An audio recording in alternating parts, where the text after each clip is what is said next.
Hi అండి, అందరికీ నమస్కారం. వెల్కమ్ బ్యాక్ టు రెడ్డి స్పెచ్ క్రియేటివిటీ. మన కిచెన్లో ఈరోజు రెసిపీ వచ్చేసి సగ్గుబియ్యం చక్కెర పొంగలి. సగ్గుబియ్యం, పెసరపప్పు, బెల్లం యూజ్ చేస్తూ ఒంటికి చలవ చేసే కమ్మనైన సగ్గుబియ్యం చక్కెర పొంగలిని చాలా ఈజీగా టేస్టీగా ఎలా తయారు చేయాలో చూద్దాం.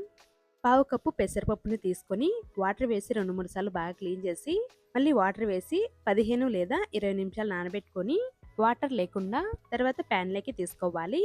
తర్వాత 1 కప్పు వాటర్ వేసి మీడియం ఫ్లేమ్లో మెత్తగా అయ్యేంత వరకు ఉడికించుకోవాలి.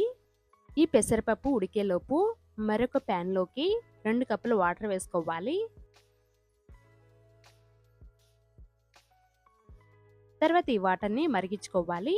ఇలా మరుగుతున్న వాటర్లోకి 1 కప్పు సగ్గుబియ్యం తీసుకొని వాటర్ వేసి 2-3 సార్లు బాగా క్లీన్ చేసి మళ్ళీ 1 కప్పు వాటర్ వేసి గంట లేదా 2 గంటల సేపు నానబెట్టుకోవాలి. ఇలా నానబెట్టుకున్న సగ్గుబియ్యాన్ని నీళ్ళతో సహా ఇలా మరుగుతున్న వాటర్లోకి తీసుకోవాలి. తర్వాత ఒకసారి అంతా బాగా కలుపుకోవాలి.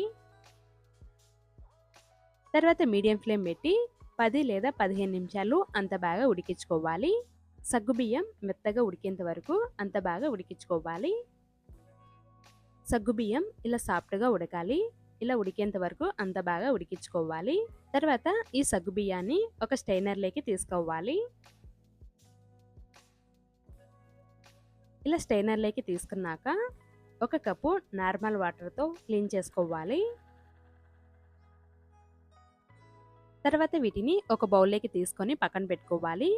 తర్వాత పెసరపప్పు కూడా బాగా ఉడికింది. ఇలా మెత్తగా ఉడికించుకున్నాక ఈ పెసరపప్పుని గెరెటతో కొద్దిగా మ్యాచ్ చేసుకోవాలి.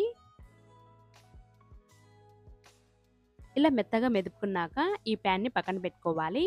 తర్వాత ఒక ప్యాన్ తీసుకొని 2 టేబుల్ స్పూన్ నెయ్యి వేసుకోవాలి. నెయ్యి అంతా బాగా హీట్ అయ్యాక 2 టేబుల్ స్పూన్ జీడిపప్పు, 2 టేబుల్ స్పూన్ కిస్మిస్, సన్నగా కట్ చేసుకున్న 2 టేబుల్ స్పూన్ ఎండు కొబ్బరి ముక్కలు వేసుకోవాలి. కొంచెం గోల్డెన్ కలర్ వచ్చేంత వరకు అంత బాగా ఫ్రై చేసుకోవాలి. ఇలా గోల్డెన్ కలర్ వచ్చాక ఒక బౌల్లోకి తీసుకోవాలి. తర్వాత ఈ బౌల్ని పక్కన పెట్టుకోవాలి. తర్వాత ఇదే ప్యాన్లోకి మనం ఏ కప్పుతో అయితే సగ్గుబియ్యం పెసరపప్పును తీసుకున్నామో అదే కప్పుతోనే 1.5 కప్పు వరకు బెల్లం తురుము వేసుకోవాలి. మీకు ఇంకొంచెం స్వీట్ ఎక్కువ కావాలనుకుంటే 2 కప్పుల వరకు బెల్లం తురుము వేసుకోవచ్చు. తర్వాత 1/2 కప్పు వాటర్ వేసి తర్వాత ఈ బెల్లాన్నంతా కరిగించుకోవాలి. పాకం పట్టాల్సిన అవసరం లేదు, బెల్లం అంతా కరిగితే సరిపోతుంది. ఇలా బెల్లం అంతా కరిగించుకున్నాక ఇందులోకి ఒక చిటికెడు సాల్ట్ వేసుకోవాలి. సాల్ట్ మీకు ఇష్టం ఉంటే వేసుకోవచ్చు, లేదంటే వేసుకోకపోయినా పర్లేదు. తర్వాత అంతా బాగా కలుపుకోవాలి. ఇలా బాగా కలుపుకున్నాక మనం ముందుగా ఉడికించుకున్న పెసరపప్పు సగ్గుబియ్యాన్ని వేసుకోవాలి. తర్వాత అంతా బాగా కలుపుకోవాలి.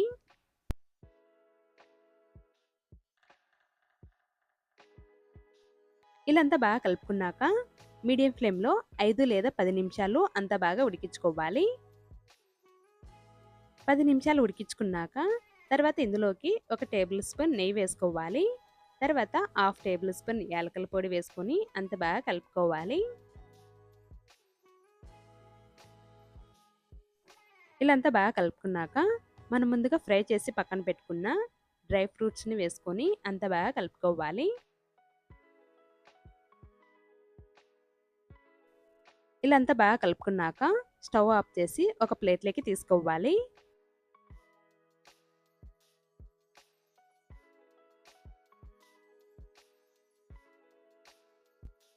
అంతే అండి, ఎంతో టేస్టీగా ఉండే సగ్గుబియ్యం చక్కెర పొంగలి ready.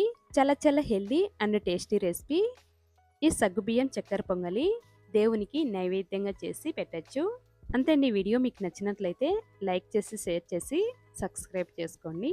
Thank you for watching.